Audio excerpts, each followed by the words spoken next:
Hello, everyone. Welcome to Sovereign Spirits, where we explore methods on how to escape the reincarnation cycle, transcend the white light, and use our intention in a willful and powerful way to manifest an afterlife as sovereign spirits. I'm here with co-creator and co-host of the show, Wayne Bush. Well, hi, Julie. It's nice to be with you again. I can't wait for this episode. It's going to be quite an important one, I think. Yes, it is. Today's episode will be on aliens. We're going to look at the connection between aliens and near-death experiences. We will cite quite a few examples of NDEs where aliens were seen and interacted with the experiencer. We will look at interesting data from researchers into the UFO and alien phenomenon, such as David Jacobs, Carla Turner, Edith Fiore, Whitley Strieber, John Lear, Val Valerian, Linda Moulton Howe, Kenneth Ring, Raymond Fowler, and others. And we will look at some extraordinary abduction experiences, such as Truman Cash, Betty Andresen Luca, and others. Finally, I think that's how you pronounce her name. Sorry if I missed that. And finally, No, I think so. if we have time, we'll look at the book Alien Interview and also the Wingmakers material of the 5th interview with Dr. Neruda. In the process, we will be discussing how aliens can appear as light and shapeshift, and covering some of the techniques that aliens employ involving mind scans and bonding and implants, making the abductees feel love and mind control. So hold on, get ready for a very fascinating, interesting, informative episode. And Wayne, I'll take it to you. Well, thanks, Julie. Before we start, I'd just like to say that, we don't know what happens after death for certain. We don't claim to. And we're just sharing what we've found through research or some things we think we might know, and also asking questions. And lastly, we don't claim to be experts on aliens. So I just want to say that before we start. But although not a lot has been said about the connection between aliens and NDEs, especially in the NDE community, there have been books which have touched on this. And there is, I believe, a connection between near-death experiences and alien abductions. Abductions often include the experiencer being taken up into a beam of light, and alien beings can appear as light and send feelings of love. The aliens are also able to shapeshift. So, in fact, one book which explores the connection between UFOs and NDEs is the Omega Project, subtitled Near-Death Experiences, UFO Encounters, and Mind at Large by Kenneth Ring, PhD. He's one of the co-founders of IONS itself, the International Association of Near-Death Studies. And he writes about one of his cases. He says, what on earth or in heaven do we have here? Is this an NDE or some kind of UFO encounter? Clearly, it has elements of both. It is not only it's not the only instance in my files. Among my respondents, I have found others who, in describing what purports to be an NDE, began to talk about UFOs and aliens in the same context. Could it be that the world of the NDE and that of the UFO abductions, for all their differences, are not, after all, universes apart, but a part of the same universe? Could it be that NDEs and UFO experiencers have more in common with one another than we have heretofore suspected? Very interesting quote. He's was also on Larry King, who mentioned the connection too. But there's another book I'd like to mention. Raymond Fowler dedicated an entire chapter aptly named UFOs and NDEs in his book Watchers 2, Exploring UFOs and the Near-Death Experience. The chapter compares Betty Andresen's UFO experience with those of near-death experiencers by including sections on the presence of OBEs, approaching the light, greetings by a loving being, meeting robed entities, encountering beings of light, turning into light, communicating by telepathy, referring to home, encountering timelessness, wishing to remain in the light, and understanding love and raising environmental awareness. And this is from an abduction count of Betty Andresen from his book, The Watchers 2. She says, oh, we're running toward the light now. Oh, and she's like breathless. And she goes, I can see the elder is changing to a white light being, and the gray is changing into a light blue one. And she's like blowing out this air. And she says, as we're running closer to the light, she says, oh, I'm starting to change into a golden colored light. Oh, this is beautiful. Oh, and she exhales and sighs. And she says, oh, this is wonderful, wonderful, wonderful. Oh, there is such love. It says, Betty is in pure, unadulterated ecstasy. There is such peace. I'm just engulfed in light and blending into that light. Oh, it's just fantastically beautiful. It's just so much love, so much peace, and so wonderful. So in this abduction experience, the abductees feel so much love and peace and feels an ecstasy or euphoria. Yeah. And these alien beings are changing into light beings. So, I mean, this account's very similar to a typical NDE. And Yes. we could probably do an entire episode on these two books alone. Yeah. Wow. What euphoria. I mean, an angelic, ET, in there, you're just caught up in this love, and very interesting. Yeah, all the elements are there. And there are a few dozen experiences on nderf.org, which is Near Death Experiences Research Foundation, where aliens were mentioned, including this one. I mean, I'd like to mention about a couple dozen of them, actually, but Ruth in particular said, I was taken to special entities who looked like the usual grays, but they had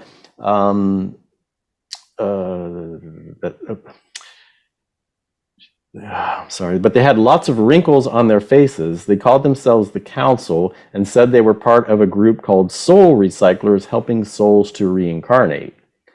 So, I mean, here you have an NDE which mentions the gray aliens as a council, and so they were soul recyclers and they're helping souls to reincarnate. I mean, how much more blunt can you be than that? Yep, pretty clear. Yeah, SJ said, I found myself suddenly very high up in a bright white room. There were several beings there. I can't remember how many now, but at least 4. I think there were more, though. There was a being on a throne that was almost directly in front of, that was the only one sitting down. The others were standing up, and they were barefoot and in robes. I couldn't see their faces, just their feet, ankles, and the bottom of their robes. The standing ones seemed irritated a bit, and one lifted his ankle a bit as if to hide from me. They wanted to move off to the side so that I couldn't see them.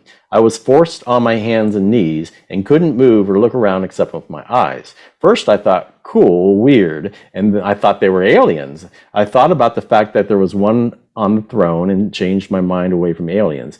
I encountered a definite being or a voice clearly of mystical or unearthly. That's one of the questions they asked. And he said, I saw several beings of human-like appearance in their legs and ankles, which was all I could see of them. They were very white or chalky looking, i.e. not the white of humans. At first, I believed from the color that they were possibly the gray aliens. But then I believe they were gods or religious type beings because of the setup of there being a throne in the room. The room was very bright white and they were wearing robes. I do not necessarily view this being on the throne as the big G God, who I feel is probably a different sort of abstract and more universal non-human consciousness. However, I did feel the beings I was seeing have historically been called gods by other humans. So it's just interesting the way that there was this display of authority with the throne that they set up and everything. And it's like, why do they need to flex like that? I mean, it just seems like a manipulative tactic. Yeah, well, we are from a place where that is common in the religious settings, and so you might give it your attention and be impressed. Yeah, it's an appeal to authority. Feel that way. Yeah, it's an appeal to authority. So John B. said, after a few seconds, I noticed a giant gray being descending at a 45-degree angle down towards me. As it got closer, it conveyed to me a feeling of love so strong that I could not only sense it, but feel it too. It was the strongest feeling of emotion I have ever felt, even to this day. Eventually, it was face to face with me. It was probably the equivalent to being 7 or 8 feet tall. It didn't really have any defining physical characteristics such as eyes or a nose or mouth, but it did have an area that resembled a face. It had blue and purple jewels around its head like a thin crown. There were no wings, no arms, and no legs, but it did have the relative shape of a human. It didn't speak to me, not at first. We waited there together for a few seconds. Finally, the smaller being left us and was gone for a short time. Then the area where our conversation had been began to fade from darkness and slowly transform into a beautiful golden light. He said that it floated down and got in position, and he said that's when the larger being said to me telepathically, there's nothing we can do, you have to go back. He's like, there's nothing we can do. You got to go back. Yeah, you know. Again, all the love that's apparently emanating from this being, but Right. is it really coming from that being? We'll talk about that later. That some techniques they might employ, like maybe they're reflecting your own love back to you, or maybe they've got some kind of frequency generator over there that, or the Gnostics talk about this light treasury where, you know, they gather up the souls and steal their light power from them and put them in this light treasury. And of course, if light is energy or love, then they could, you know, this collective soul, All this light love, being. Yeah. So yeah, but we with all this love, but you got to go back, even yeah. if you don't. You got. Stephen T said, yeah, yes, in the early stages, I was bathed by some alien beings. However, when I fell into insight into absolute love, everything with shape and form disappeared and had absolutely no relevance. Lynn H said, yes, I just knew how the universe worked, that God could have been an alien, that negativity belongs to the body only, as you are pure love out of your body. So, you know, God could be an alien. Well, yeah, maybe the God of the Bible is, you know. This is interesting. Could be. James N said, I was taken to see a worm working controls of big cylinders that had every animal and peoples you could think of. And they were going down the cylinders from adults to babies. Fish also. I remember seeing all kinds of fish. As I was walking toward them, as I was walking towards the worm, I heard a voice say, you go back and be a better man. I was told by many the light was the creator / God, and the worm was an angel giving rebirth. So you've got a worm there, and they're like saying there may be no difference between like angels, aliens, archons, you know, interchangeable words, since they've all been known to shapeshift. Right. Go back and be a better man. That's like that whole reincarnation. Oh, you gotta go back and do better. Gotta go back. Gotta be better. Gotta be stronger. Gotta evolve. And right. Marion said, it was very bright in my living room, so I covered my eyes with the palms of my hands. I went in search of any traces, visions, or anything to let me know I was on the path. At first, I saw some illusions of dark gray beings and had the feeling they were trying to stop me or get in my way.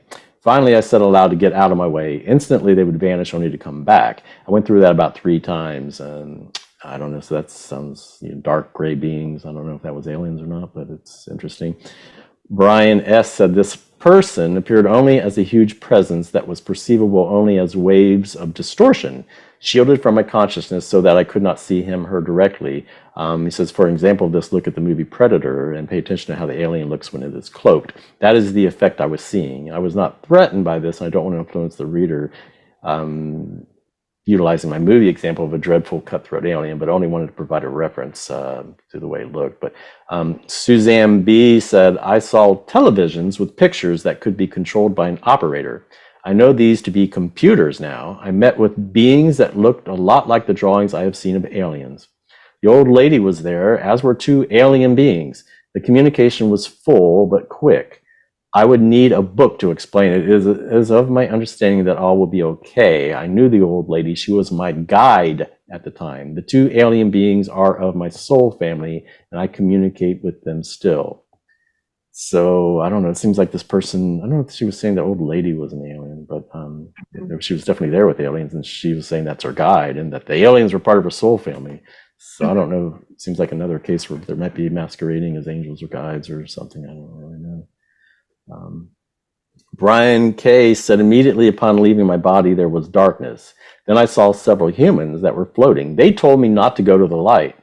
At the end of the tunnel was a man who asked about the life review. I saw spirits like shining lights of love, and I saw 12 beings that were not human. They had large heads and large eyes. They had no mouths that I saw or ears. They were not scary. They were not demanding or judgmental. They were there to help. Above them was a spirit that did communicate what things meant. So he's saying it's interesting. There's 12 beings there, but he's describing as large heads and eyes, but you know, no mouth. I mean, that sounds just like the Greys. I mean, right. But he felt they were there to, you know, quote unquote, help. I don't know. Graham M. said, drawn to a joyous white light and up through a layer of personalities with tails like comets. Came into a space where I was tended to by silver, featureless creatures with thin limbs and conical, inverted heads. That sounds like a Craig, right? He says, they communicated telepathically and laid me down. I was told I could stay if I wished. I was tempted as I was ecstatic. When I decided against it, I was sucked down a tunnel. The white light stayed in my peripheral vision for 2 hours after the event. In the place I was led to by the light, which felt enclosed but had no apparent boundary. They were not of this world, silver thin arms and legs with upside down conical heads, no facial features. They communicated that I was okay and that I could stay if I wanted to. I understood them to be servants of the light. So somehow he understood they were servants of the light, but I mean, there's quite a few cases that are connecting these gray aliens as like playing some kind of angelic type role or in charge of our evolution, you know. Mm-hmm. Michael C. said, I remember a lighted tunnel and humanoid beings at the end of the tunnel. They indicated that I could go with them. I did not want to go, so I went back. The family story has always been about Michael's hallucination of space aliens. So here's an inference of these aliens are basically waiting for the newly departed soul at the end of a lighted tunnel, right? He's talking about a lighted tunnel with humanoid beings at the end, and they're talking about his space aliens. I mean, that's an interesting one, which I don't read a whole lot of. Patricia R. said, I looked at the throne and I was light, and the face of a bear, eagle, lion, and ram all changing every second. When I looked to my right, I saw a dark brown man with a black pinstriped suit and a red tie. His eyes were snake eyes and blinked sideways. He had roll teeth like piranha, and he had two people with him, a woman and a man who looked similar. So I don't know, perhaps this is like a reptilian alien that had like shapeshifted. I don't really know. Linda S. said, all of a sudden I saw a bright lizard-like snake jump out at me, and I became terrified. The next thing I knew, there were these snake-like creatures all around me. They were lunging out at me as I kept falling. I was petrified beyond what I could ever express. I really felt that I was headed for some sort of hell, so I started thinking that there really must be some sort of a god. Joe G. said, they looked like snakes, crossed with bats, crossed with something that had horns. They had bodies that was like a snake and it had wings.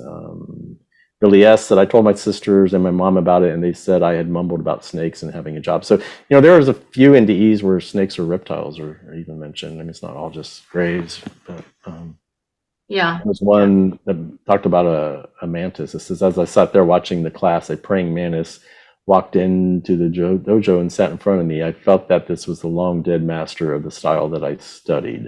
It's kind of a weird one, but.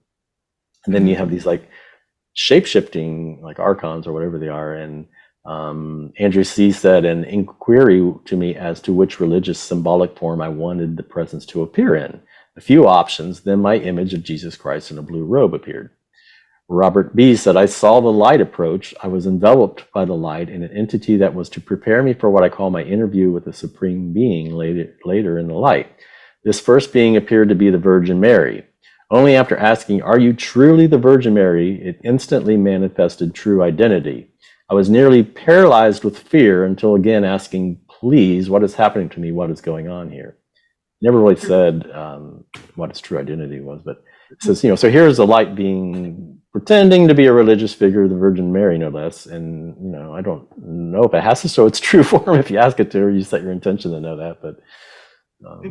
That's interesting. Yeah. How many cases will, if you ask, if it's just going to say, okay, here you go, I'm going to show you who I really am. That would be great.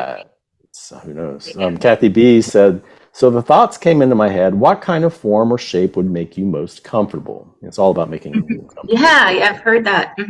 What do you mean? I thought back. Some required me to take the shape of a wise old man, others a woman, and still others an animal, all of different races, ages, sizes, or species. What about you? I thought without hesitation, human.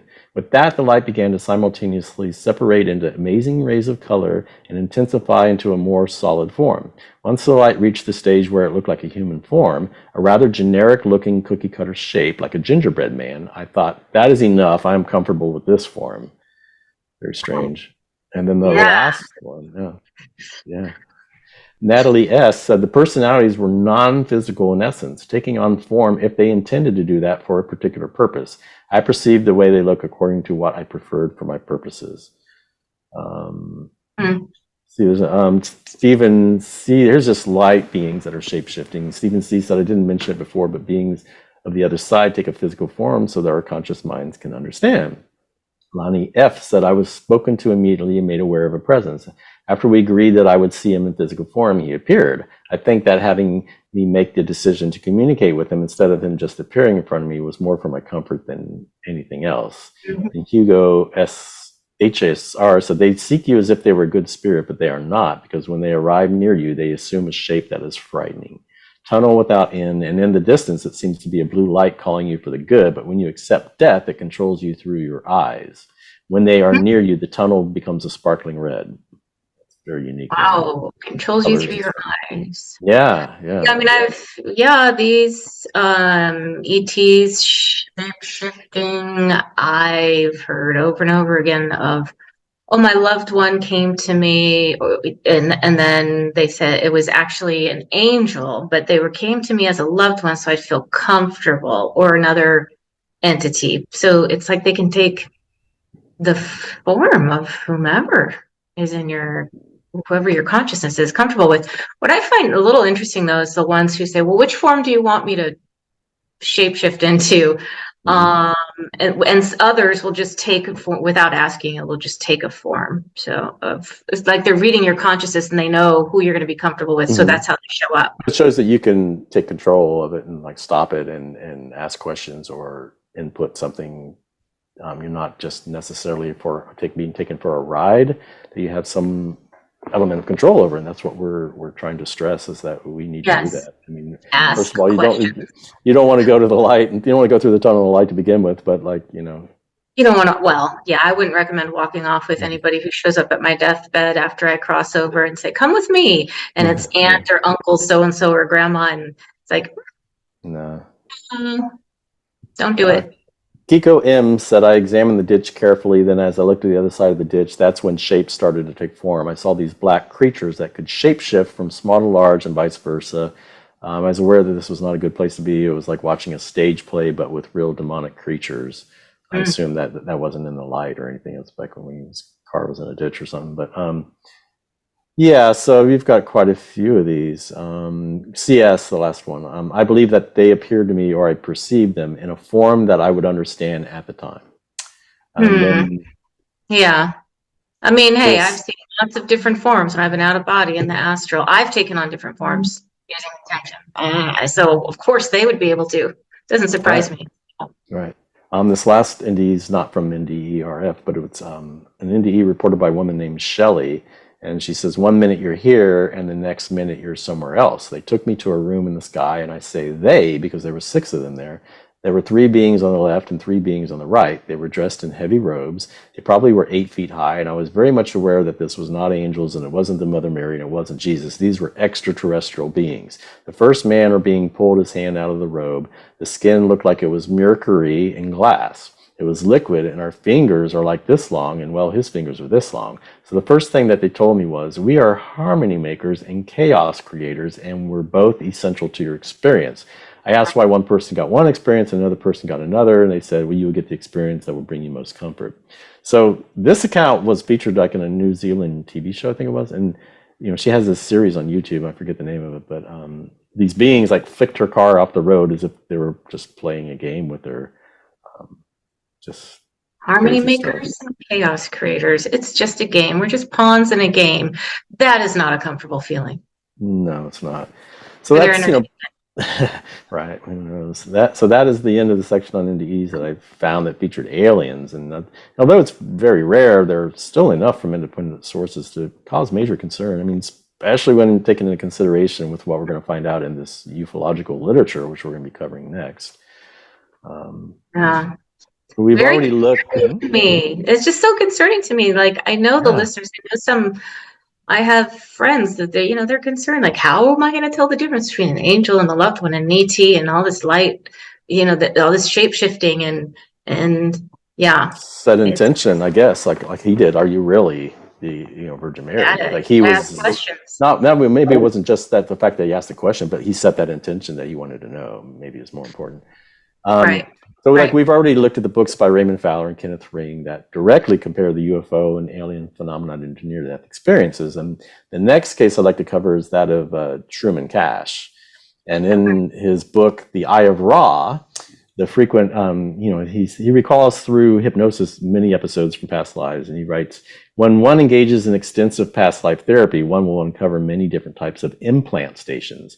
These are spirit traps that are designed to trick a free being and then force the being into a body. The common denominator of these experiences is electronics.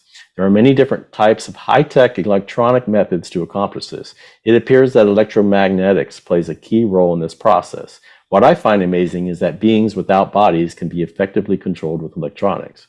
Yeah. And so here Truman's saying there are implant stations that are soul traps designed to trick, being into a body, and that they're like employing technology or electronics. But his question is, beings without bodies can be somehow controlled through electronics. That's a good question. I mean, I wonder why that would be, if that's the case. Or how they can do it, you mean? Yeah, like if they can trick a being without a body to get into a body. So there's missing pieces here. Yeah, we're going to cover some of that a little bit later with some of these cases where these beings are like literally able to do mind control on them. Like look in your eyes, they can put feelings of love into you. They can control your thoughts and memories, and even from a distance. They usually get right real close to your eyes, but and there's other electronic stuff involved that we're going to touch on in a little while. But so he says, for example, I uncovered an incident that started out with me as a free being in space. I became interested in a very large disc-shaped craft, so I entered it. I was then pushed by an electronic force field into a small confinement area near the edge of the inside of the craft. I was then sucked into a body via some type of electronic tractor beam. And I was anchored in the body through a series of electronic wave pulses that felt like very intense electric shocks. It overwhelmed me and then just beat me into the head of this body. So here he's saying that they use shocks and the electronic force field.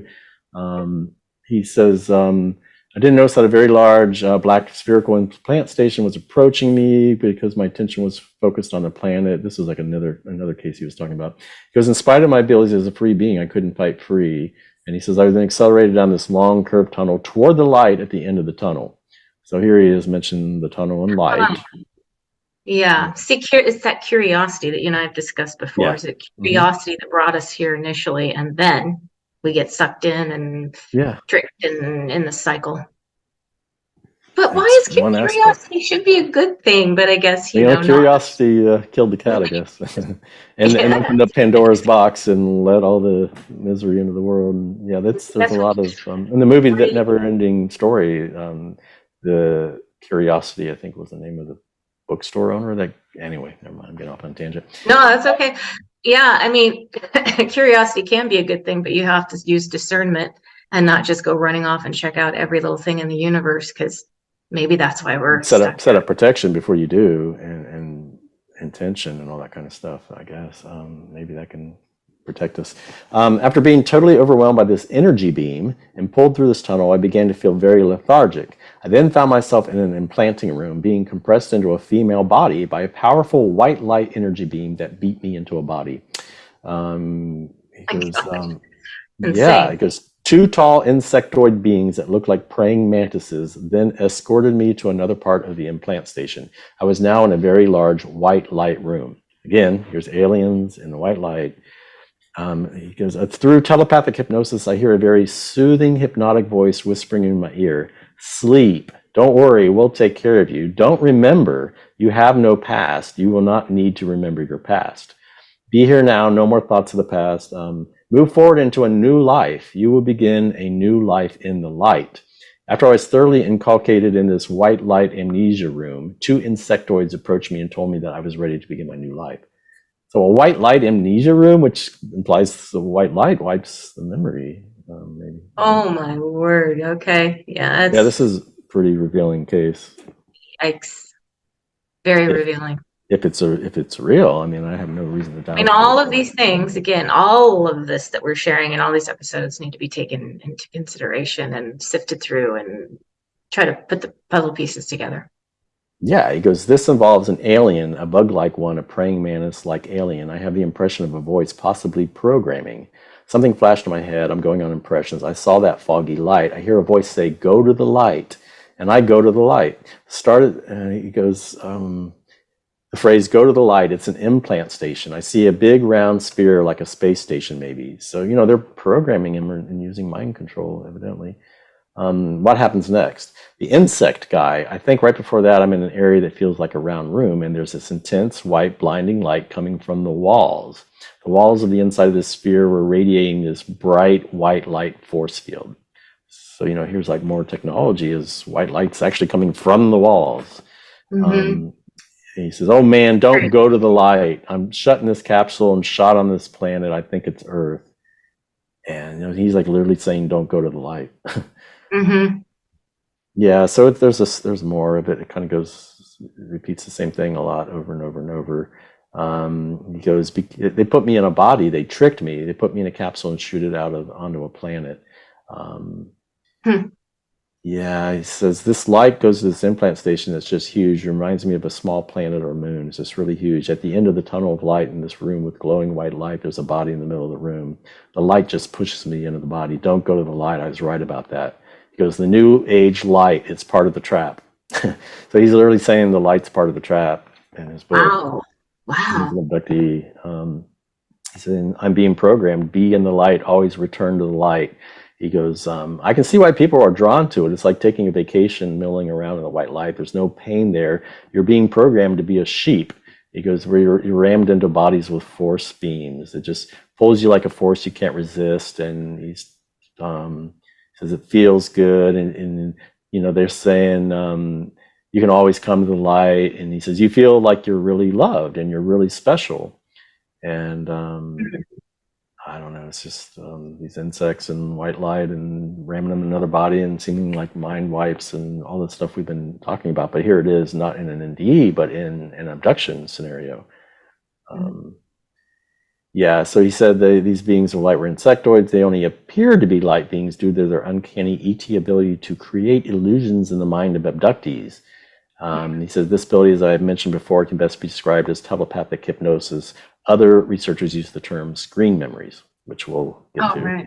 Yeah, Right. and it says this incredible ability. Greys also possess this incredible ability to manipulate people's minds and emotions.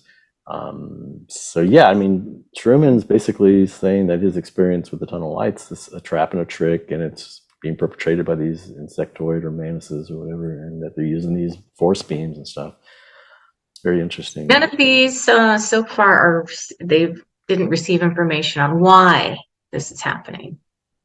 I don't know about Truman. Like I read his book so long ago, and I'm not sure I've read every single page and word. That he may have somewhere in there had a theory about it. I mean, but some of these, some of them, some of the researchers are definitely saying why it's happening, and it's basically for farming. But there's like more than that. There's like could be a hybridization program, and like there's claims that they are us in the future, and that they they need us to save themselves. I mean, there's so many, but yes, there are theories. Mm-hmm. Yes, there are theories. So next I want to talk about John Lear, and he's a researcher who told Art Bell during their September 2nd, 1994 interview, he says, "Mankind's an experiment. According to the documents that Bob read," he's talking about Bob Lazar, the experiment has been going on for several 100,000 years. This Bob Lazar guy was at Area 51 supposedly and saw these documents, and he said they made 65 separate corrections to a being that they made from whatever was on the earth at the time,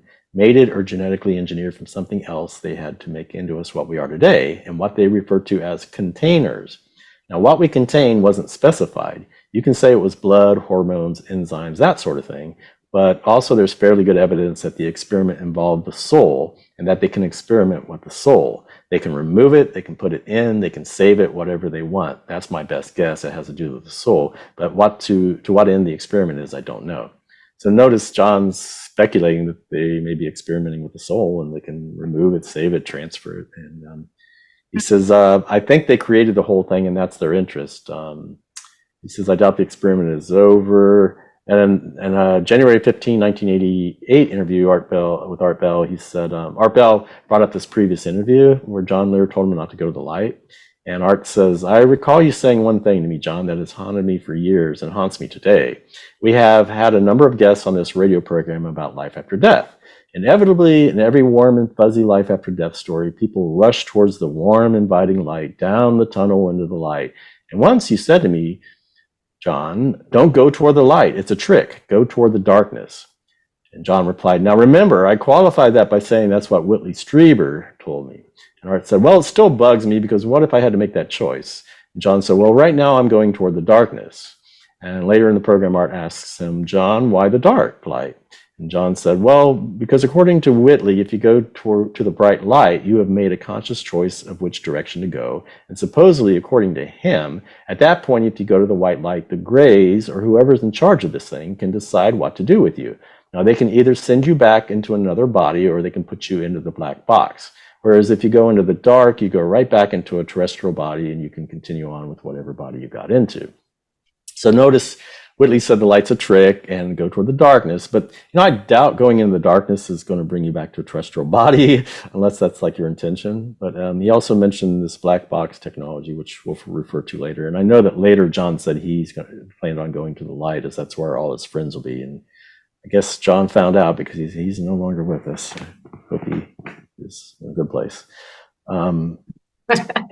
He really influenced my work. I mean, when I heard him on Appel saying the light was a trick, I had to get to the bottom of that, and it just set me off on this whole journey.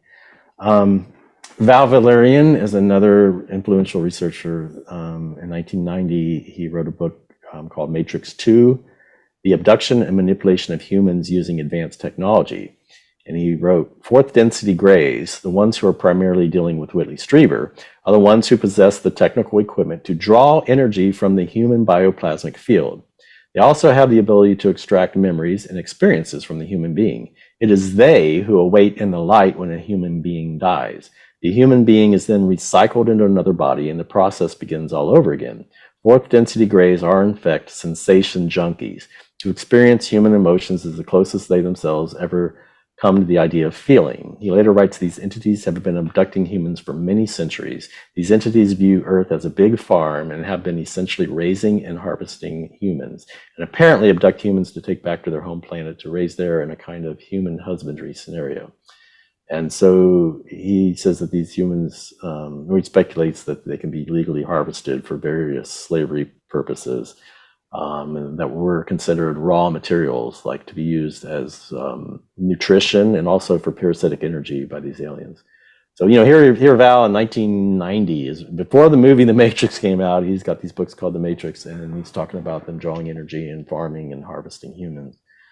And Matrix, yeah. That's unsettling, to say the least. Yeah, and that book is huge, and it goes into like a lot of the a lot of the abduction types technology. In Matrix 5, Valerian writes, they want to recycle low to lower mid-level spirits into another breeding productive incarnation. Hence the light and tunnel at Death Trap. Scanning someone they wish to recycle as they near death, the aliens discover who the person was close to has died. They project the person's image in the white light tunnel, and the image waves you in deeper. If you choose to follow, you can be trapped and sent to another incarnation of their choice. He says this also shows the Empire does have an understanding of the spirit, but it attempts to short this out. The light and tunnel trap is a relatively new device, but one that will fail, and they now know this. Go into the light, say those who have had near-death experiences. They are the salespersons chosen to advertise this alien venture. Never enter that light. Go up, left, back, right, or anywhere but there. The mass media exposure of the light and tunnel trap, seen in the film Ghost, where the hero willingly enters the glittering trap, is to try to get people to buy the destination. And so this book was written, he's got 5 books, I believe, and so this was written, I think, around the year 2000, and he calls it the light and tunnel at Death Trap, where they scan the person. It's relatively new, this tunnel light technology or something. Might be.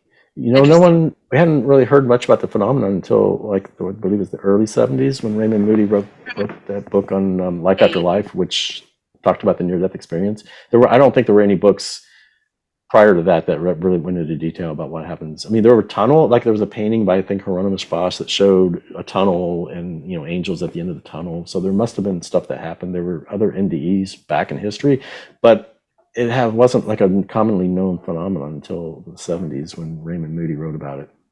So maybe they did change their tactics. I don't really know. improving their technology. Quite possibly. He also writes in Matrix 5, the aliens have the technological ability to get slightly out of phase with the third density using technology. This allows them to pass through walls when abducting, for example. They are also able to create astral counterparts of their physical technology and probe Earthers from that end as well. They can use their astral technology to work as their third density technology does. They can also bring gains made via this method to the third density. The significant note is that they are depending on technology, external, instead of on themselves, internal. This is a sequential alien trait at the level of progression they are at. There's a huge difference between dependence on astral technology and relying on yourself. Oh, and I also wanted to mention this. He has this thing he talked about in Matrix 2 on light-based technologies. These are things I've never mentioned from Val Valerian before. And he says the use of crystalline matrices to modulate energy, consciousness, and matter is the hallmark of the most advanced technologies. This technical capability exists in many of the species that are not indigenous to our planet, and many beings on our planet are and have been subjected to modification of their psychic and genetic patterns using this technology.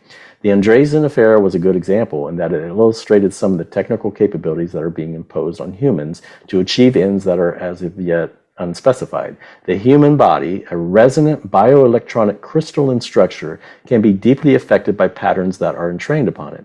Learning can be achieved or taken away. The biological state of health can be improved or degraded. We are dealing with a system of science that has its roots in a deep understanding of how the universe and reality systems operate, and it's quite evident that humans are beginning to recall some of those factors. There is an implicit knowledge of spiritual functions that is coincident with the knowledge of crystal and liquid light-based technologies. Apparently, most of the beings that use this technology are at least fifth density and have the capability to resonantly energize the human biological system to raise the density level in order to apply the technology to the human system. So he's talking about this liquid light technology, and of course these into ears and oftentimes OB ears will describe the soul as liquid light or plasma, and so I'm going to touch on that a little bit later. But I mean, very or that one. Remember later that lady said that it looked like mercury, and so it was like. Right, yeah. I mean, as you know, I relate to that because I've seen my astral body a handful of times, and it's like translucent bluish light kind of running through it. Very interesting. Yeah. I mean, yeah, there was something I wanted to speculate on this technology, and I guess this is a good time to do it. So I got to scroll down to get to this part, but. So I want to speculate a little bit about the technology. So on the other side in these near-death experiences, they talk about crystal cities, buildings, screens, and stuff. And this might suggest they're able to use it as some maybe some transducer receiver to bring souls in. And like crystals, you can store memory in crystals like computer chips and stuff like that. You can program them, all sort of things. And some report they're riding on this river of energy or light. And then there's this one NDE, James S. He said, I looked up at my benefactors and found that they were dressed in black gowns and had a screen over their faces, which if you look closely at, had a mirror-like substance that reflected your own image back at you. So, maybe they're capable of reflecting your own love back to you, or they might have some kind of frequency generator. I mentioned the Gnostic text where they were collecting this light power from the souls. And maybe these aliens have this ability to create wormholes or stargates, But here, the one point I really want to make is the soul has been described by some NDers as liquid light or plasma. So, and a little bit maybe like Mercury, I don't know. But it's interesting that the planet Mercury takes its name from the Roman god of merchants, thieves, and tricksters. As the Egyptian god Thoth, he was known for the following titles: the escort of souls in the afterlife, the transporter of souls, and the conductor of spirits from this world to the next. And so I'm wondering, is the soul liquid light or mercury, silvery, and these OB ears have sometimes seen the astral body, like you were saying, as a silvery blue, and then the Bible mentions the silver cord. Yeah, right. You've got this tunnel that's like an electromagnetic vortex, and they report these crystals and stuff on the other side, and they talk about this river of energy or light. And Michael Newton said the subject said he was floating in a current, maybe this electrical current or light current or something. And so I was looking up. Go ahead. And though these connections are interesting, not just the Bible mentions the silver cord, but when people go out of body, they often see there's the cord, the silver cord. But there's also this idea that you can manifest, and you don't have to be in an astral body, so you can manifest as, some call it a mental body or a causal form or a point of consciousness.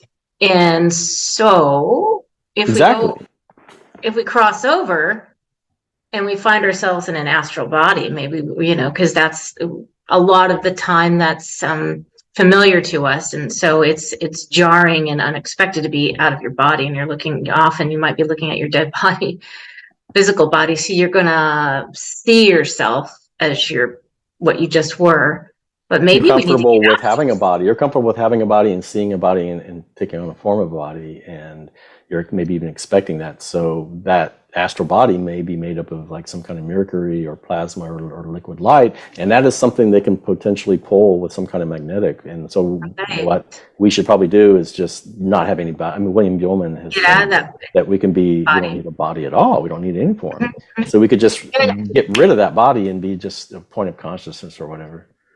So who was it? It was Monroe, right? Where he said he would go out of his body and he'd be like hovering. I thought it was astral, and then he'd go out of that body and then he'd do his travels. I don't know if you remember that, but I don't remember that specifically. Maybe very well be him. Sure somebody out there knows. Yeah, and so I looked up like, can liquid metal be magnetic? And it says, it creates magnetism by means of self-sustained feedback. Liquid metal moving through a magnetic field generates a current similar to that induced in the moving coil and electric generator. That current in turn generates the magnetic field. And so like the soul has also been described as like a plasma, and plasma is the fourth state of matter in the universe. It's what the sun and stars are made of, and plasma is hot and can actually be moved around by a magnet in a plasma tube, like a tunnel. It is affected by magnets. And so it can be electrically conductive to the point that long-range electric and magnetic fields dominate its behavior. So they can theoretically pull plasma through a tube using a magnet. And yeah, that's exactly what I want to say, that William Gilman said we don't have to manifest a body at all, but we're comfortable with having that. So it's probably not a good idea to have a body right when you die, even if it makes you feel comfortable. But right.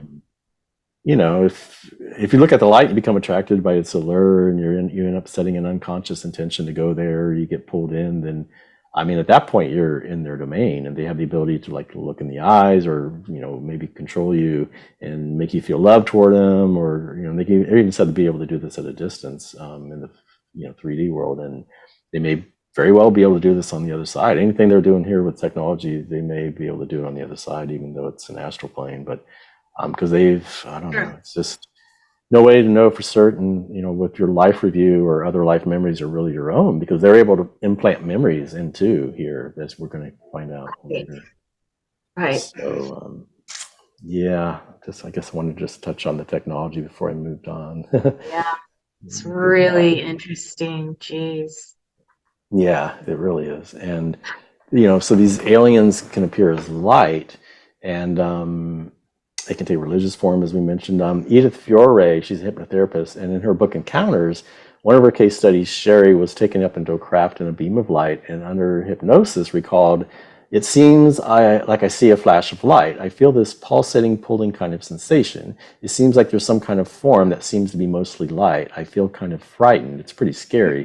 The one thing that I do is I see the eyes are very caring and loving.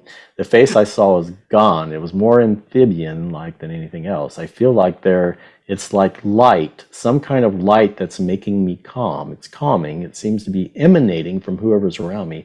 I just get feelings of love. It seems like they only want me to remember them as light." And she's talking about aliens right here that abducted her, and that they are doing that with light and love. And then you have this idea of euphoria. Professor David Jacobs, who's like regressed over, I don't know, 100 abductees over 1,000 times. I'm sure it's way more than that. Maybe it's 10,000. I can't remember.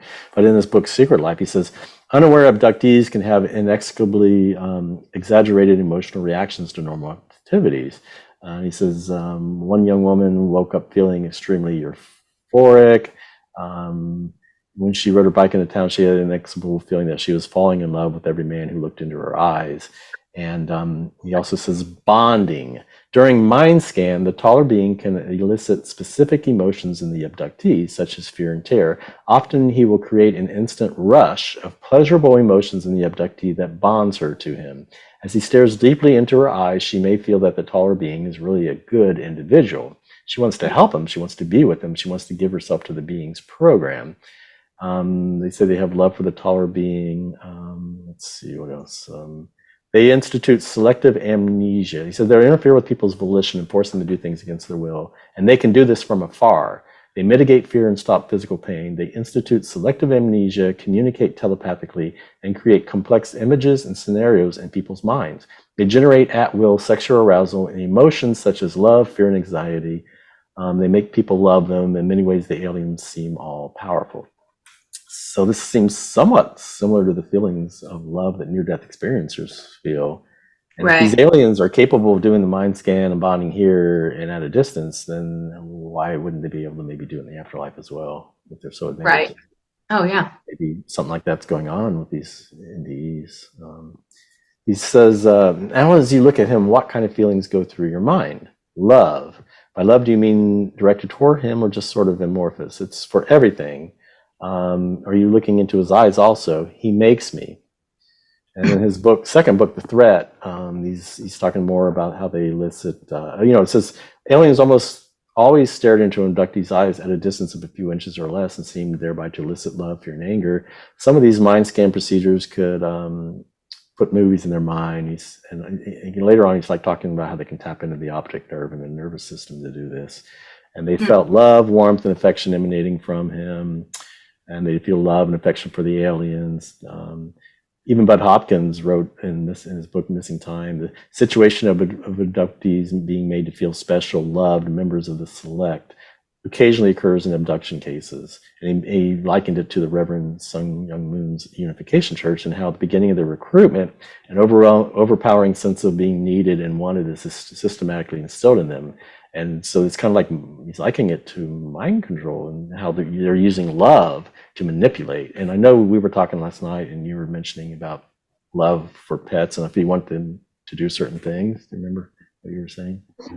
Well, yeah, you conditioning you love your pet, but if you don't want them to mess in your home, you're going to use a way to condition them to go outside. And you use this in a loving way. You're using tools and manipulation in a loving, positive way to get them to do what you want. Right. And then you have these predators like Ted Bundy or people that just want to prey on women for their money or for whatever reason, and they get them to feel feelings of love for them, even though they may tell them they love them, even though they don't. So love can be used to manipulate. Love can be used to manipulate and is used to manipulate very often. Yes. So, but in the case of a pet, that's good manipulation. Yeah, right. Because you don't want them to destroy your house or mess in the house. So you have to use something with them.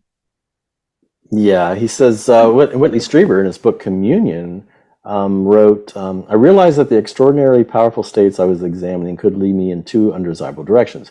First, the sheer helplessness that they evoked created awe, which could lead to a desire to comply and then to love. And he said, second, the fear caused such confusion that one could not be sure how to feel. Dr. Carla Turner said in her book Taken, this abductee was talking about that she was taken up into this crystalline ship, which was full of lights. And she said, they moved me up and down. They are full of love, and they protected me with the silver light in me, and I love them. And they brought me in an enormous sense of affinity with God, with the universe, and with love. And the aliens told Angie that the implants act as a magnet and pull information from people's brains, as well as enhancing the use of special senses and sending instructions. A little boy, this one person was saying, concerning the clones or hybrids themselves, she was further told that their souls are recycled and that they are regenerated many times. Another section, the little boy has real big slanty eyes that can film everything inside me, in my head and my soul. He's an angel. I knew he really was an angel. And he says, are you he's asked, are you like the angels? And the being says, yes, but not as you have been taught. He said, I wanted to stay with them and go back with them. So here's an abductee calling the alien an angel, and the alien saying it's an angel, but not as you've been taught. And of course, there's the feelings of love. And curiously, his ability to film everything is reminiscent of like the life reviews in these Indians. Yeah. Interesting. Exactly like life review. Mm-hmm. Or the Akashic records, or where everything is stored. Exactly. And there's this researcher, Donald Worley, who researches Nordic aliens, and he writes, their telepathic communications are soothing and they can project an intense feeling of love for the abductee. Some persons have remained in a euphoric state for weeks after an altered state. There's this intense love, respect, the highest intensity a human can feel. Another time she was in a serene garden-like place that caused her to be in a euphoric state for days afterwards, and they're making feel extreme love, and that these feelings of love were projecting into my soul. So, the aliens are making them feel this extreme love and actually projecting it into the soul. That's just pretty incredible. Yeah, it's just a question. I mean, there's nothing wrong with feeling bliss and euphoria, but I don't know. Now I'm a little cautious about that, because if you're all filled with all of this over emotional love, then you're just not going to think very logically. Mm-hmm. And logically, and upon exiting, be manipulated. You don't want to be just, have all these feelings and rushing through you, and then you're just going to be swept away and swept up and caught up in these situations. And yeah, it's very interesting, though, that the ETs can use that, and we see angels doing that, and the love of God doing that in these NDEs. Right. And what's the difference between angels and aliens and archons and, who knows? Relinda Moulton Howe, she said the praying mantis aliens claim to be in charge of our spiritual evolution. She also stated, if the recycling of souls is the machinery in this universe, one could argue philosophically that entropy in this universe was designed so that there would be a recycling of souls to grow and strengthen and evolve. So there's, I don't know, praying mantises claim to be in charge of our spiritual evolution, and Linda saying, oh, well, it's all for our evolution. Dr. Carla Turner wrote a book called Masquerade of Angels, and it's about the abduction phenomenon. So she's actually saying they're masquerading as angels, basically. But in her last public lecture on the alien abductors, she said the entities deliberately deceive us in their interactions with us.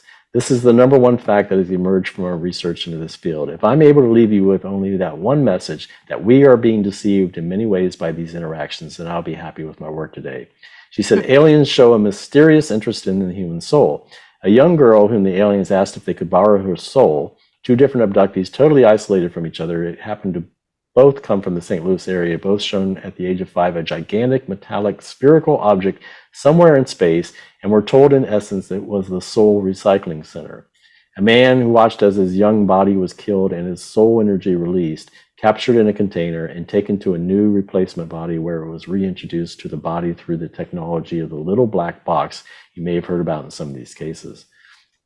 And then during an Art Bell show in '94, she speculated on the nature of the aliens' purpose for interacting with humans. She says, my best opinion is that it is some form, metaphorically speaking, of farming, that we have some source for something, qualities of physical materials, our intergenetic energy patterns. I have no idea. We might find that they could be considered more correctly, perhaps interloping farmers, in the way that we, as a species, has taken over wild animals time and again and domesticated them and genetically altered them for our benefit.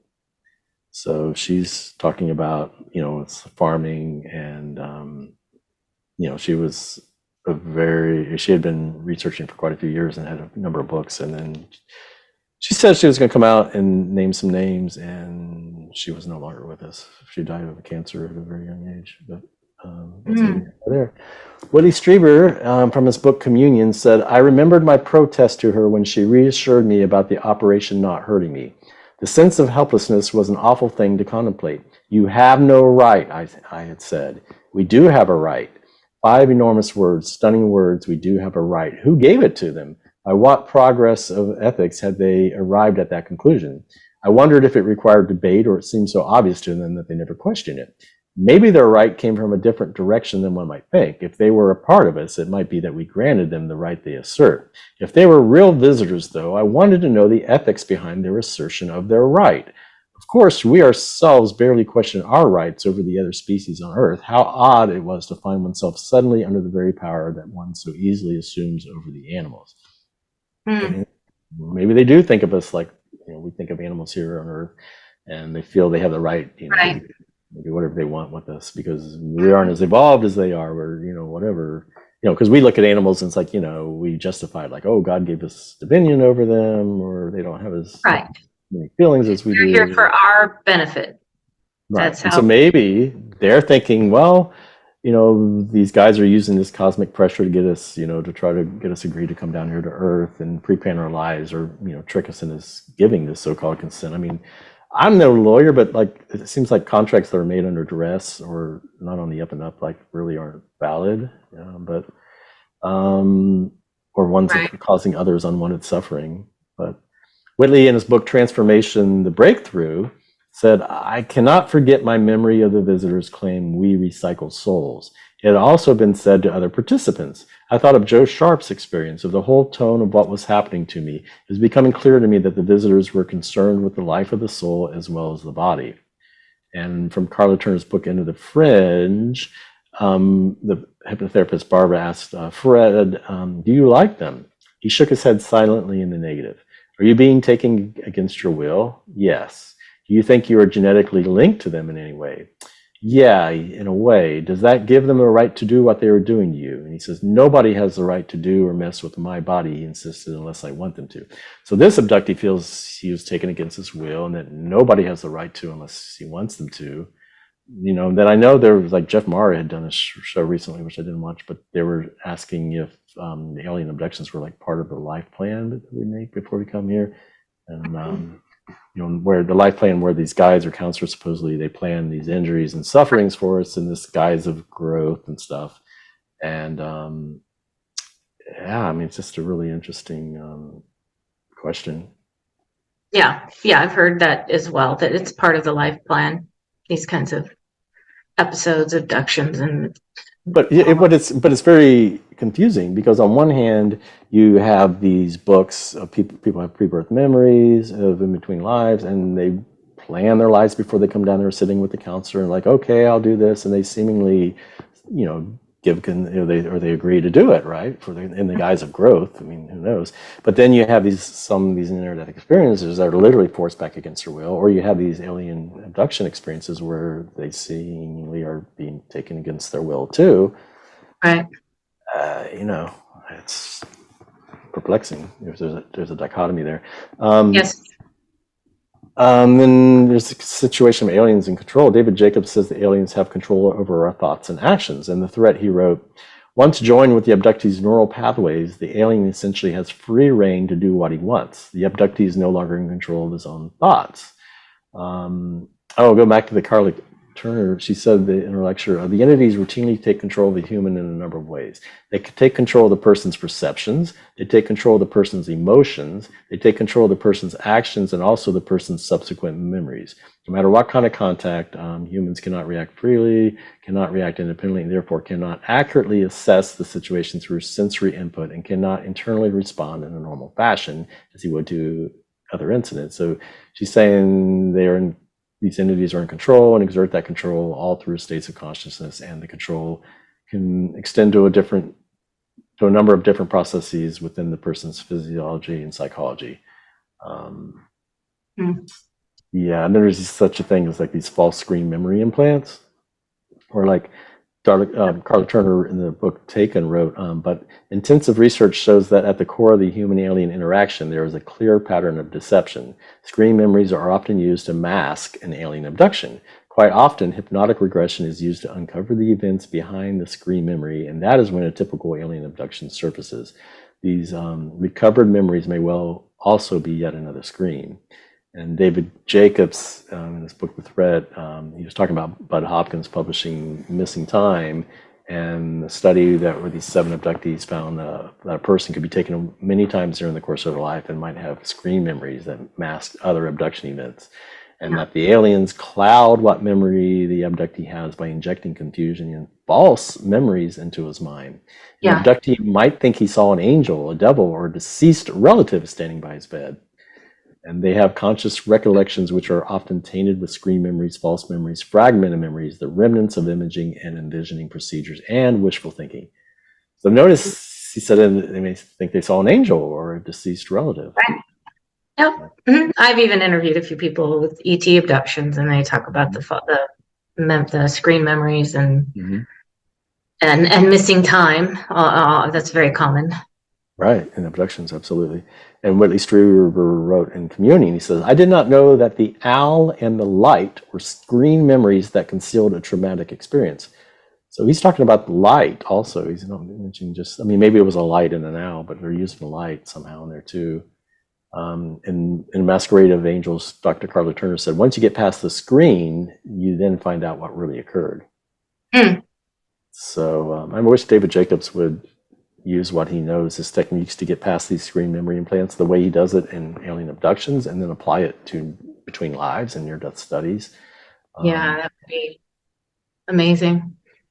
Yeah, so he says, a lot of times they're very certain of what their memory is, but it's not only once he gets them into hypnosis, all of a sudden they like, well, you know what, I guess I was wrong about that. They have a different memory altogether once he gets past the screen memory. Right. Yeah, and then in his last book, Walking Among Us, he writes about these mantis aliens, which he calls insectolins. He says, insectolins appear to be the ones in command. They seem superior in intellect and in breadth of understanding. They do not have the well-ordered routine by which grays abide, and therefore they are less structured. They do not perform commonplace tasks like physically taking humans into a UFO. They appear to have more knowledge of the program than other aliens, and they're logical and appear to lack a human-like emotional life. They care little about human civilization. To them, we're an inferior species who are almost childlike, and that they have, the insectolins appear to have no sense of human morality or ethics, and abducting people is a logical means to an end to them, and we're just inferior and ripe for exploitations. And he talks about how there's hybrids living among us now, which he calls hybrids, and they're basically, they can just look into your eyes or they're just, I know he mentions a story on one radio show where this hybrid walked into like a shop, like a gift shop at a baseball game, and he wanted to like fit in with the crowd, and he wanted like some Baltimore Orioles gear, and he just like nodded at the cashier, and he just walked out without paying. He just took what he wanted and just kind of did like some kind of mind control thing on him. So I don't know what to make of all that stuff, but this I don't know if they're able to do that here, then who knows what they can do on the other side too. We are at an hour 7. I know you had some more material we wanted to cover. This is a lot, and it's very interesting. I think that we do have, if you're willing, maybe we should continue. Yeah, I'm actually right at the point where we have the last 2 sections, and they're going to be like 15 minutes total. If you want to just go ahead and knock them out, or I think we should. Probably not enough for another show. Yeah, okay. and it fits with this material, so I think we should. Yeah. So the next thing is, but I still want to go. right. So I get a lot of emails, or not a lot, but some emails about this thing called The Alien Interview, a book written called The Alien Interview, and it does corroborate the Prison Planet Soul Trap stuff, so I thought I would include it. And it relates to the Roswell crash, which is one of the biggest UFO events in United States history. So the book was released in 2008, and it was based on these personal notes, supposedly, of these interview transcriptions. There was this nurse named Matilda McElroy, and she sent these documents, like, I don't know how many years after the Roswell crash, at least 50 or something, to this man, Lawrence R. Spencer. And he says, the content of this book is primarily excerpted from the letter, interview transcripts, and personal notes I received from the late Matilda O'Donnell McElroy. Her letter to me asserts that this material is based on her recollection of communication with an alien being who spoke with her telepathically. She interviewed an extraterrestrial being who she identifies as Errol, that's AIRL, and whom she claims was and continues to be an officer, pilot, and engineer who was recovered from a flying saucer that crashed near Roswell. I just want to note, like, the word Errol, it's like lie, it's an anagram of the word liar, but I don't know. He says, I cannot vouch personally for her as a credible source of information, although he claimed to have talked to her on the phone for like 20 minutes. And her letter said that the true facts of the incident have been suppressed by the United States government since then. She was enlisted in the U.S. Women's Army Air Force. She said, when the news that there had been a crash was received at the base, I was asked to accompany the counterintelligence officer to the crash site as the driver of his vehicle and to render any needed emergency medical assistance to any survivors if necessary. I briefly witnessed the wreckage of an alien spacecraft as well as the remains of the several alien personnel aboard the craft who were already dead. One of the personnel on the aboard the craft had survived the crash, and I examined the patient for injuries, and she understood the alien being was attempting to communicate with her by these mental images and telepathic thought. And then after a brief consultation with her senior officer, it was determined that she would accompany this alien back to the base. And her duty was to communicate and interview the alien and make a report. And she says, writes, the domain is a race or civilization of which Errol, the alien I interviewed, is an officer, pilot, and engineer serving in the domain expeditionary force. And that was the letter she wrote to this researcher. And he writes in the book, the domain, this is like what she discovered in the report, right, from the interview. He says, the domain discovered that a wide area of space is monitored by an electronic force field which controls all of the ISBs in this end of the galaxy, including Earth. The electronic force screen is designed to detect ISBs and prevent them from leaving the area. If any ISBs attempt to penetrate the force field, it captures them in a kind of electronic net. When he says ISB, he's like talking about, souls. Your soul, my soul, just people's souls. The result is that the captured ISB is subjected to a very severe brainwashing treatment, which erases the memory of the ISB. This process uses a tremendous electrical shock. This tremendous shock completely wipes out all the memory of the ISB. The memory eraser is not just for one life or one body. It wipes out all the accumulated experiences of a nearly infinite past, as well as the identity of the ISB. The shock is intended to make it impossible for the ISB to remember who they are, where they came from, their knowledge or skills, their memory of the past, and ability to function as a spiritual entity. After the shock of series of post-hypnotic suggestions are used to install false memories and a false time orientation in each ISB, this includes the command to return to the base after the body dies, so that the same kind of shock and hypnosis can be done again and again forever. The hypnotic command also tells the patient to forget to remember.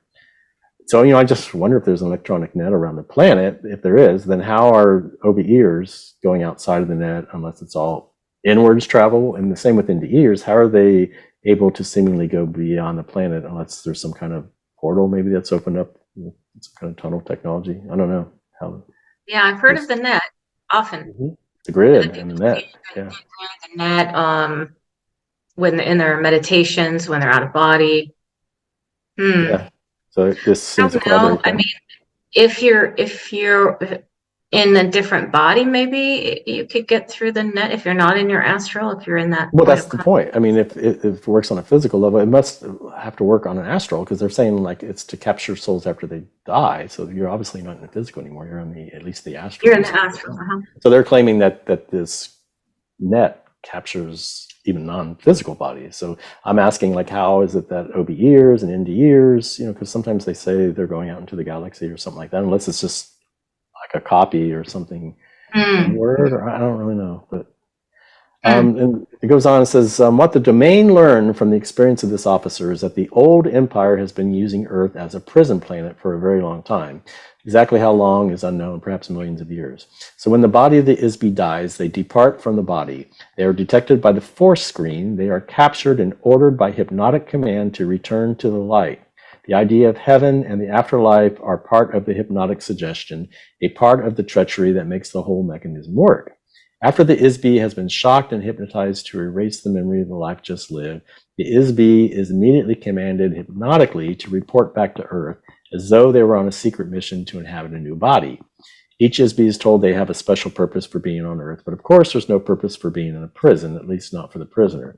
Any undesirable ISBs who were sentenced to Earth were classified as untouchable by the old empire. This included anyone that the old empire judged to be criminals who are too vicious to be reformed or subdued, as well as other criminals such as sex perverts or beings unwilling to do any productive work. An untouchable classification of ISBs also includes a wide variety of political prisoners. This includes ISBs who are considered to be non-compliant free thinkers or revolutionaries who make trouble for the governments of the various planets. Anyone who's not willing or able to submit to mindless economic, political, and religious servitude as a tax-paying worker in the class system of the old empire are untouchable and sentenced to receive memory wipeout and permanent imprisonment on Earth. The net result is that an ISB is unable to escape because they can't remember who they are, where they came from, where they are. They have been hypnotized to think they are someone, something, sometime, somewhere other than they really are. And I mean, I know you have an opinion on, we were talking last night, you were saying that, you know, if souls are put here on a prison planet as a punishment, I mean, how fair is that? There's like no effort at rehabilitation, right? Well, yeah, I mean, there's, what's the point, right? If that's true, right, wouldn't we be put in prison to be rehabilitated? That would be the humane thing to do, but apparently these aren't humane beings. Right. They're worse than humans. So I don't know. I don't know about that explanation that we were free thinkers. So they capture us and put us here, and I don't know. It doesn't add up. Doesn't seem. It's interesting material. Right, and I just want to say this was written in 2008, evidently, or released in 2008, the book. Furthermore, there has been no operation undertaking to seek out, discover, and destroy the vast and ancient network of electronics machinery that create the ISB force screens at the end of this galaxy. Until this has been done, we are not able to prevent or interrupt the electric shock operation, hypnosis, and remote thought control. Unfortunately, similar advances have not been seen in the humanities as the ISBs of Earth continue to behave very badly toward each other. This behavior, however, is heavily influenced by the hypnotic commands given to each ISB between lifetimes. The purpose of the prison planet is to keep ISBs on Earth forever. Promoting ignorance, superstition, and war between ISBs helps to keep the prison population crippled and trapped behind the wall of electronic force fields. And he says they've been dumped on Earth from all over the galaxy. I mean, these unethical jailers, like they're doing it for if they're doing it for a reason, it would have to be for their own benefit, not just we have to punish them, just permanently punish them for being free thinkers. Doesn't add up to me either. I don't know. Really, of course, it's next to impossible to verify the veracity of this report, so it's hard to know whether the information is trustworthy or not. But I get so many emails on it that I have to want to mention it. Yeah, because it does talk about the same thing. You know, I've been saying for a long time, and others. But if the info is correct, then we should, quote unquote, seek out, discover, and destroy the vast and ancient networks of electronics machinery that create the ISB force screens, or the wall of electronic force screens. I mean, there could be remote viewers. I've heard of, they are also able to remotely influence. You have astral people that go out of body, such as yourself, that could, maybe locate these things. I don't know. But it reminds me of like Robert Monroe in his final book, Ultimate Journey, he talked about this aperture and this emitter for the energy beam that creates what he called the dream or hologram. And in the movie The Island, they had like this holographic grid generator. So like, maybe if you go out there and just locate it and shut it down. Shut it down. Yeah, I think I've heard also some say, you have to just get between the net, I don't know. Go through the holes. Go through the holes. I don't know. And then you won't get zapped back or something. And I don't know. I have seen the net, or I think I've seen a grid-like thing before in one of my altered states, and I know my sister has a few times as well. It is interesting. I don't know. The hope would be that maybe if you're in a different body, you could go through and it wouldn't have that impact. Or the magnetic pull, if you don't go through the tunnel, maybe then they won't be able to do what they're saying here with all the memory wipe and the hypnosis, hypnotic trance they put you in. Yeah, I don't know. It's a mystery so far, but it's something to think about. And then lastly, I do get also emails about this Wingmakers material of an interview with this Dr. Neruda. It's a series of interviews, the first of which were published in 1998, and the fifth one contained soul trap information, and that one did not come out until March 2014. And I just want to say that I'm skeptical of the info in the interviews, as I guess like there's really probably not a true thing, because it comes on their website called, it comes from a group named Wingmakers, and on the website they say, quote, "Wingmakers is a contemporary mythology, yet it provides insights and perspectives on a wide range of topics that pertain to an individual's spiritual nature, opaqueness of governments, religious malfeasance, technological singularity, and a broader cosmological structure we call the multiverse." And one section on their site is a series of interviews with this Dr. Neruda, and it says there is a total of 5, and they occurred shortly after Neruda's defection from the Black Ops ACIO Advanced Contact Intelligence Organization. These interviews are among the most important content in the Wingmakers materials. So, I mean, I lean heavily that this information is fictional, since they state like this narrative runs through all the Wingmakers materials, sometimes veiled in fictional stories, and sometimes it is given heightened realism, as in the Neruda interviews. So, I mean, I think they're just trying to convey truth through fiction. So I don't want anybody to think that there's really some doctor out there that, but this is just probably fiction. So once again, this was released in 2014, and it says, "The Wingmakers will only release some of the information now in 1998. That is the information that will not feel too revolutionary, too radical, and needed, in their own words, to cross into the human interface and activate a willingness to listen to their voice." So how do you know this history? Well, there's records of this on the disc that was taken from the 23rd chamber at the Ancient Arrow site. But some of this we know from other documents we've retrieved from the Sumerian record that have not been widely distributed. We've also had discussions with the Cordium that bear this out. So you can see by the names they're using that this is most certainly a fictional account.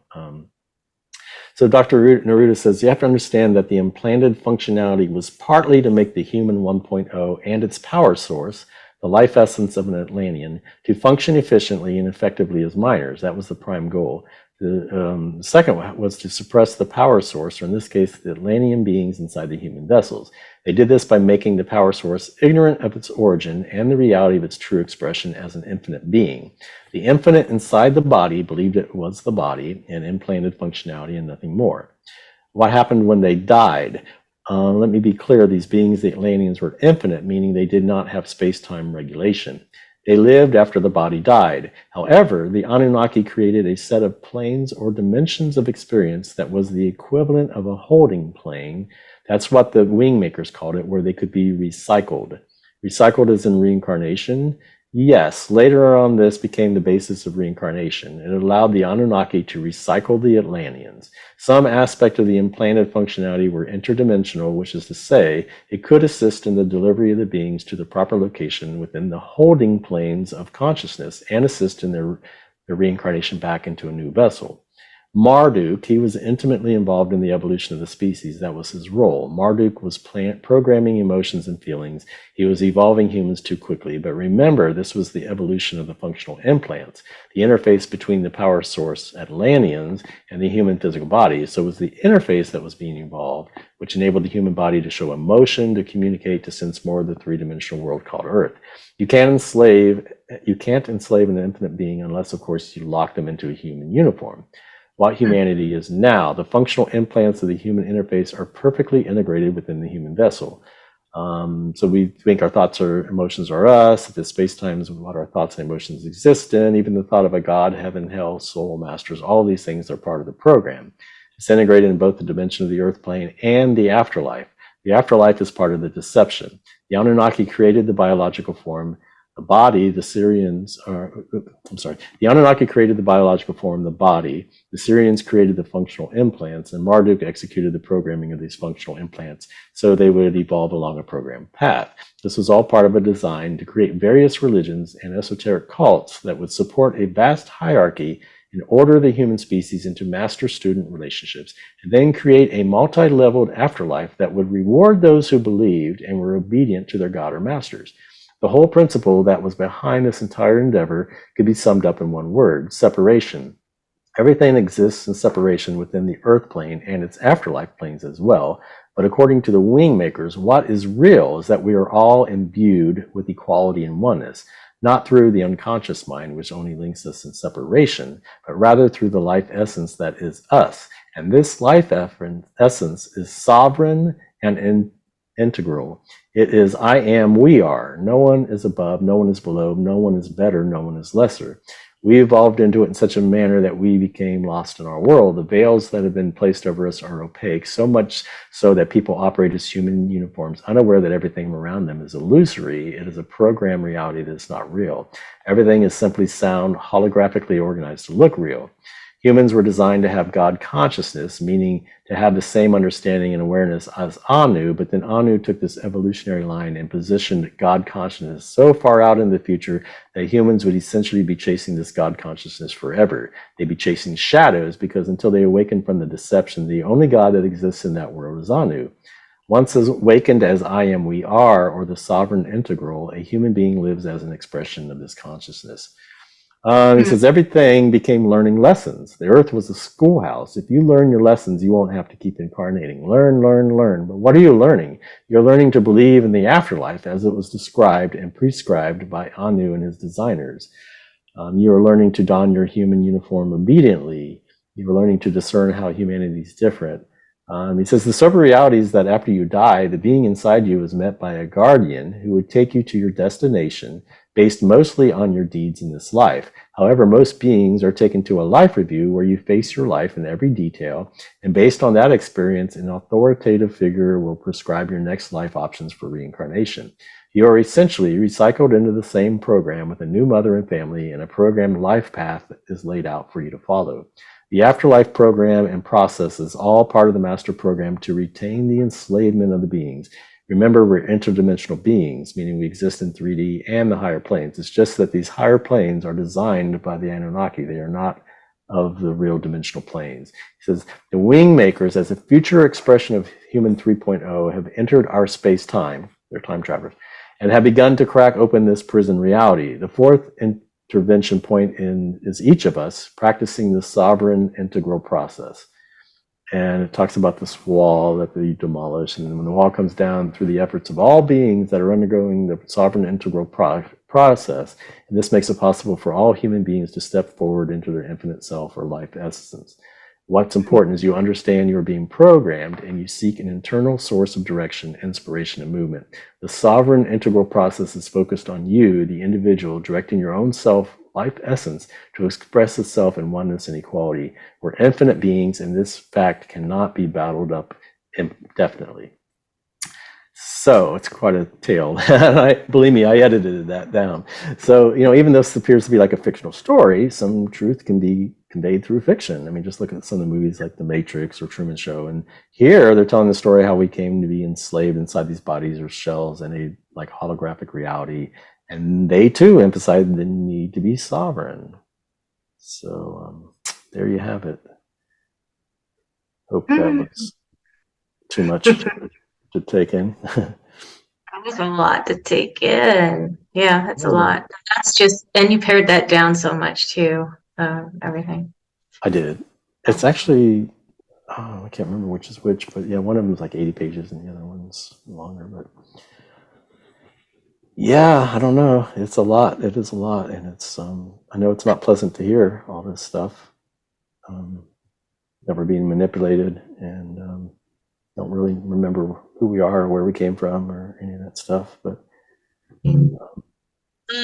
this that we've been talking about on the show so far, it's just red flags everywhere and pointing